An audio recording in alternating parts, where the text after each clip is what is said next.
welcome to the Exaforce Demo Series. My name is Keith Buswell, and I'm a Senior Solution Engineer with Exaforce.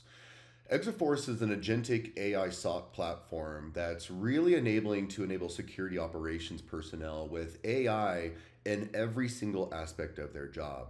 So not only from being able to do things like triaging alerts and being able to give recommendations on those alerts and telling SOC analysts where to spend their time from an alert perspective, but security operations goes much beyond that. There's detection engineering often involved as well. So being able to bridge gaps in detections where maybe some of your current tooling doesn't provide that. Being able to overall maybe reduce risk inside of your environment as well, letting you know where maybe there's unused access keys, over permissioned accounts inside of your environment.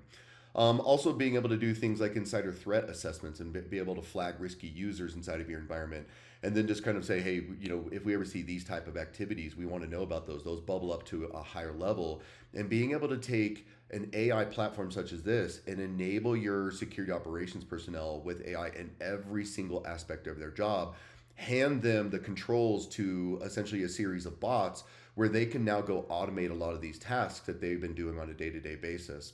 So with that being said, Exaforce is a very robust platform. So I wanted to take an opportunity to create a demo series where I could break down each portion of the product so you can either navigate directly to maybe something that's of interest to you, or just on your own leisure, you can kind of navigate through each piece of the platform in bite-sized chunks. So thanks for joining me, and welcome to the Exaforce Demo Series.